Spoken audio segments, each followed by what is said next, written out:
Eusebius of Laodicea was an Alexandrian, a deacon who had some fame as a confessor, and became bishop of Laodicea in Syria. Life. His story is told by Eusebius of Caesarea.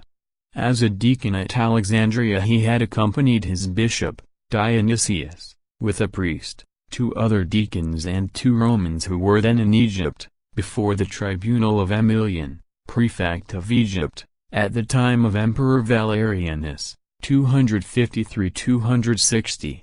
Dionysius tells the story of their trials in a letter to a certain Bishop Germanus. They were all sentenced to banishment, but Eusebius managed to remain in the city in hiding, zealously served the confessors in prison and buried the bodies of the dead and the blessed martyrs, not without danger to his own life. In 260 there broke out a rebellion at Alexandria, and at the same time a plague ravaged the city. Eusebius again risked his life continually by nursing the sick and the wounded. The Romans besieged a part of the town, Bruttium, by Rauchian, Procon.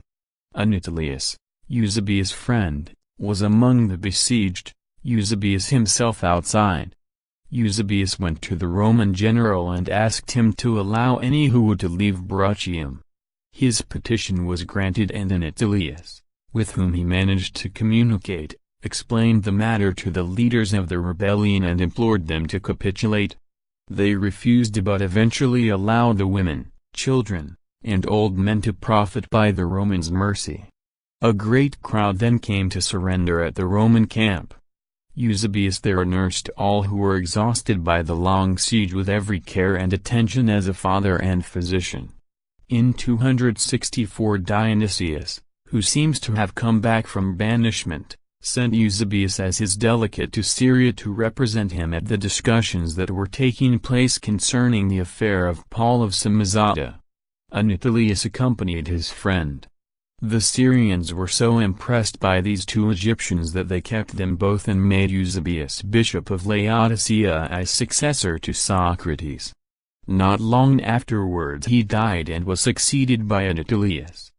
The date of his death is uncertain. Adolf Harnack thinks it was before the Major Synod of Antioch in 268.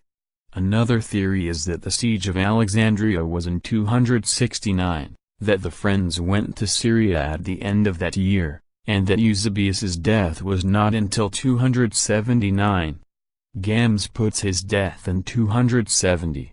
Eusebius's name does not occur in the Acts of the Synod in 268.